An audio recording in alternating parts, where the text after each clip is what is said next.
Hello friends, అందరూ ఎలా ఉన్నారండి? వెల్కమ్ టు చాణక్యాస్ నీతి.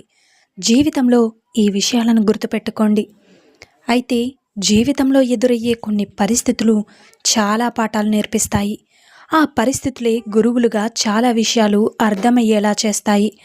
ఇక ఒక్క విషయం ఏంటి అంటే బాగా గుర్తుపెట్టుకోండి. ఎదురు దెబ్బ తగిలినా మళ్ళీ ఎలా పైకి లేవాలో చెబుతాయి. నిజమే కదండి. ఇక ఎక్కువ శాతం మంది జీవితం ఎప్పుడూ ఒకేలా ఉండదు. ఒడిదుడుకులు ఎదురవుతూనే ఉంటాయి. వ్యాపారం చేసేవారైనా, ఉద్యోగస్తులైనా, విద్యార్థులైనా, ఏ పని చేసేవారైనా కూడా గుర్తుపెట్టుకోండి. అలాగే పరిస్థితులు మారుతూనే ఉంటాయి. అత్యంత సంతోషించే విషయాలు ఉంటాయి. కుంగిపోయే పరిస్థితులు ఎదురవ్వచ్చు. అయితే జీవితంలో రెండు విషయాలు మాత్రం గొప్ప గుణపాఠాలు నేర్పుతాయి. అందులో ఒకటి ఓటమి, అయితే రెండోది కష్టాలు. నిజమే కదండి. అలాగే దాదాపు ప్రతి ఒక్కరి జీవితంలో ఇవి ఎదురవుతాయి. అయితే ఈ పరిస్థితుల్లో ఎలా ఆలోచిస్తారో దాదాపు ఎవ్వరికీ తెలియదు. ఎలా ముందుకు సాగుతారనే విషయాలపైనే భవిష్యత్తు ఆధారపడి ఉంటుంది. గుర్తుంచుకోండి, ఏదైనా పని చేస్తున్నప్పుడు ఓటమి ఎదురవడం సహజమే. ఉద్యోగం కోల్పోవడమే, వ్యాపారంలో నష్టం రావడమో ఏదో ఒకటి జరుగుతూనే ఉంటుంది. అయితే పరీక్షల్లో ఫెయిల్ అవ్వడమో ఇలా జీవితంలో కొన్నిసార్లు ఓటములు ఎదురవుతూ ఉంటాయి. అయితే భవిష్యత్తులో ఎలా వ్యవహరించాలనే అనుభవాన్ని ఆ ఓటమి నేర్పిస్తుంది. గుర్తుంచుకోండి, ఎక్కడ తప్పు జరిగిందో, ఎలా ముందుకు సాగాలో అనే విషయాలను ఆలోచించేలా చేస్తుంది. నిజమే కదండి. ఏం చెప్తే మళ్ళీ భవిష్యత్తులో మళ్ళీ ఆ ఓటమి ఎదురు కాకుండా ఉంటుందోనని ఆలోచన రేకెత్తిస్తుంది. సమాధానం కోసం వెతికితే గొప్ప గుణపాఠాలను నేర్పిస్తుంది. అందుకే ఓటమి ఎదురైనప్పుడు కుంగిపోకుండా ఎందుకలా జరిగిందనే విషయాన్ని లోతుగా విశ్లేషించుకోవాలి. అర్థమైంది కదండి. అలాగే దాన్ని జయించేందుకు మార్గాలు వెతకాలి, వాటిపై కృషి చేయాలి.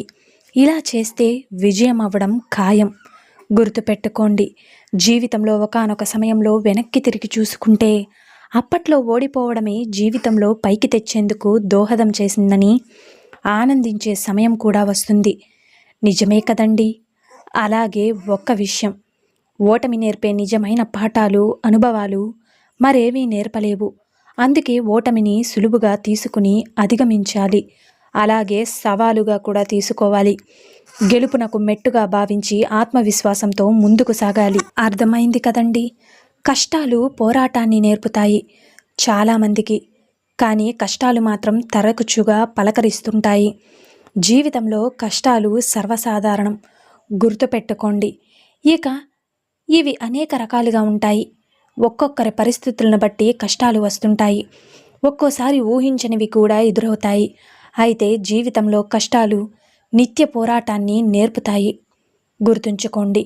అలాగే వాటిని ఎలా అధిగమించాలన్న కసిని పెంచుతాయి. కష్టాలను దాటేందుకు ఏం చేయాలో అన్న ఆరాటంలో కొత్త ఆలోచనలు కూడా పుడతాయి. నిజమే కదండి. మీకు ఇలా జరిగిందా? కష్టాలతో కుంగిపోకుండా ఢీకొట్టేందుకు ప్రయత్నిస్తే జీవితంలో ఎదిగేందుకు అవే తోడ్పడతాయి. జీవితంలో ప్రాథమిక దశలోనే కష్టాలను ఎదుర్కొంటే ఆ తర్వాత వచ్చేవి పెద్దవైనా దాటేందుకు ఆత్మవిశ్వాసం మెండుగా ఉంటుంది.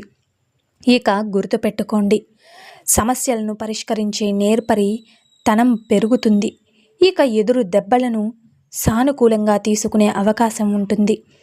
కష్టాలు ఎదుర్కోవడం వల్ల జీవితంలో మనకు నిజంగా మద్దతుగా ఉండేదెవరో కూడా స్పష్టంగా అర్థమవుతుంది.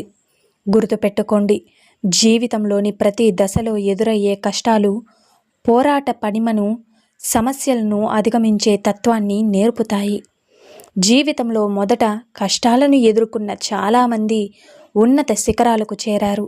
ఇదే స్ఫూర్తితో కష్టాలను ఎదురైనప్పుడు వాటిని అధిగమిస్తూ ముందుకు దూసుకెళ్తూ ఉండాలి.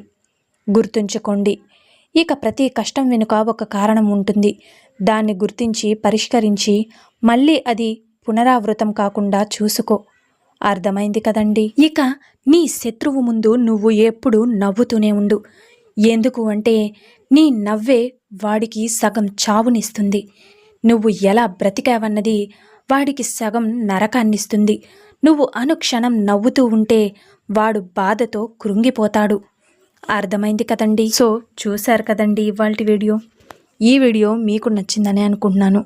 నచ్చితే చిన్న లైక్ చేయండి. అలాగే మన ఛానల్ ఎవరైనా స్టార్టింగ్ చూస్తుంటే సబ్స్క్రైబ్ చేసుకోవడం మర్చిపోద్దండి. ఇలాంటి చాణక్యానికి మరిన్ని మోటివేషనల్ వీడియోస్ కోసం మన ఛానల్ని సబ్స్క్రైబ్ చేసుకొని పక్కనున్న బెల్ సింబల్ని క్లిక్ చేయండి. అలా చేస్తే నేను పెట్టే ప్రతి వీడియో మీకు నోటిఫికేషన్ రూపంలో వస్తుంది. So thank you for watching friends. రేపటి వీడియోలో చాణక్యులు గారు ఏ మంచి మాటలను ఏ మంచి సూక్తులను మనకు చెప్పబోతున్నారన్నది మనం రేపటి వీడియోలో అయితే తెలుసుకుందాం.